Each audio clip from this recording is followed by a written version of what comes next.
At last came the day when Snowball's plans were completed. At the meeting on the following Sunday, the question of whether or not to begin work on the windmill was to be put to the vote. When the animals had assembled in the big barn, Snowball stood up and, though occasionally interrupted by bleating from the sheep, set forth his reasons for advocating the building of the windmill. Then Napoleon stood up to reply. He said very quietly that the windmill was nonsense and that he advised nobody to vote for it, and promptly sat down again. He had spoken for barely 30 seconds and seemed almost indifferent as to the effect he had produced. At this, Snowball sprang to his feet and, shouting down the sheep, who had begun bleating again, broke into a passionate appeal in favour of the windmill. Until now, the animals had been about equally divided in their sympathies, but in a moment Snowball's eloquence had carried them away. In glowing sentences, he painted a picture of Animal Farm as it might be when sordid labour was lifted from the animals' backs. His imagination had now run far beyond the chaff cutters and turnip slicers. Electricity, he said, could operate threshing machines, ploughs, harrows, rollers and reapers and binders, besides supplying every stall with its own electric light, hot and cold water, and an electric heater. By the time he had finished speaking, there was no doubt as to which way the vote would go.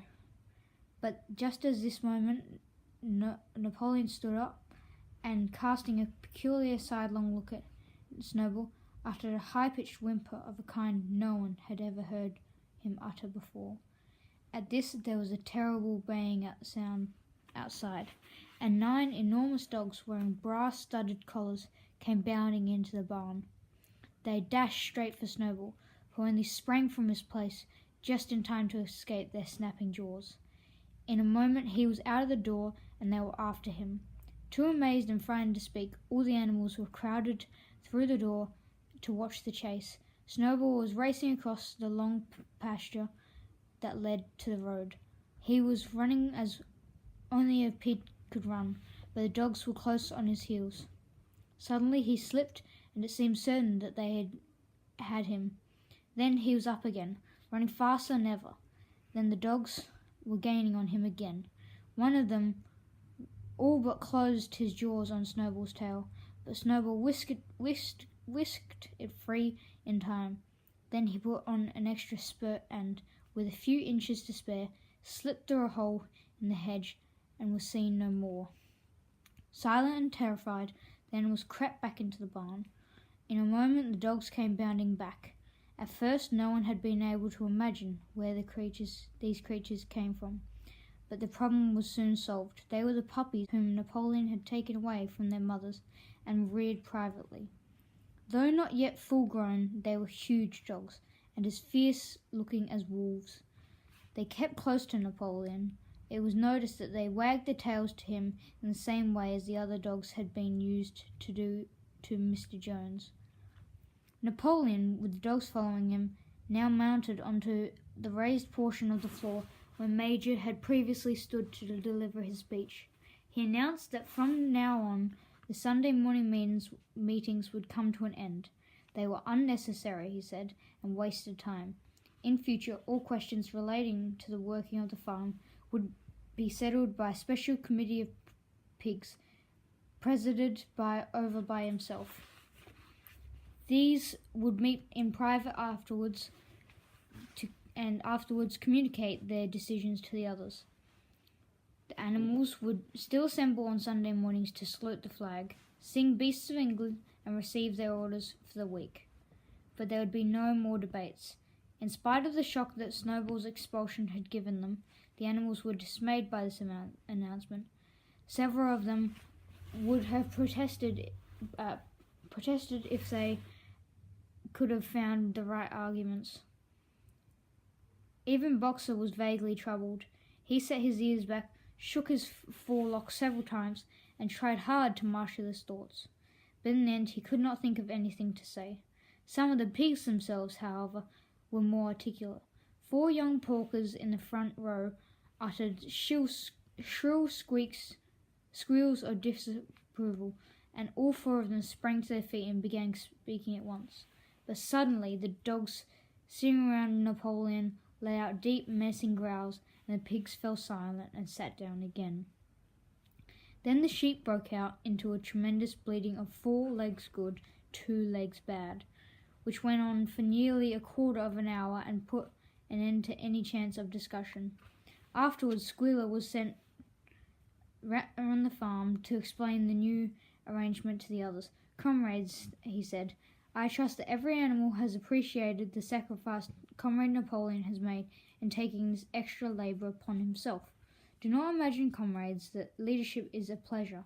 On the contrary, it is a deep and heavy responsibility. No one believes more firmly than Comrade Napoleon that all animals are equal. He would be only too happy to let you make the decisions for yourselves. But sometimes you might make the wrong decisions, comrades.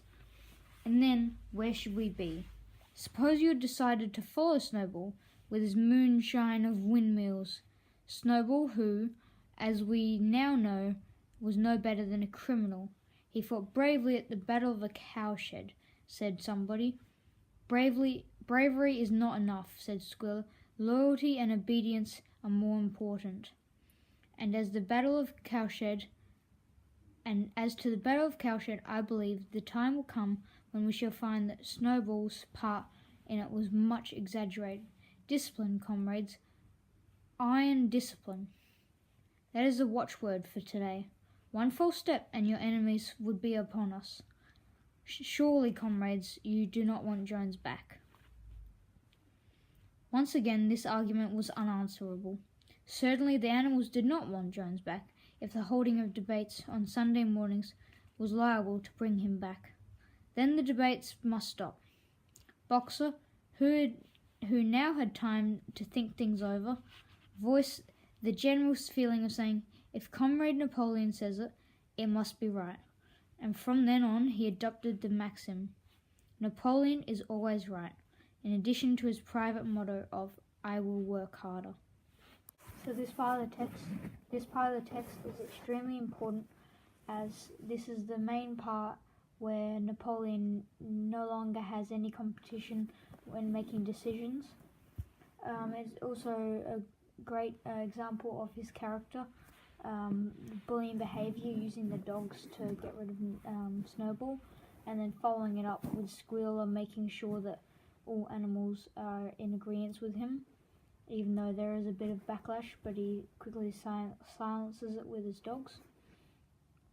And so it's really, really important, because this sets Napoleon up to make all further decisions without even hesitating or worrying about Snowball, also giving him a bit of blame to put on Snowball for the destruction of the windmill, making Snowball seem evil, and then also making Napoleon seem as if he made the right, he was brave in the Battle of the Cowshed, much unlike Snowball, and using it for himself so he can be raised higher and have control over all the other animals.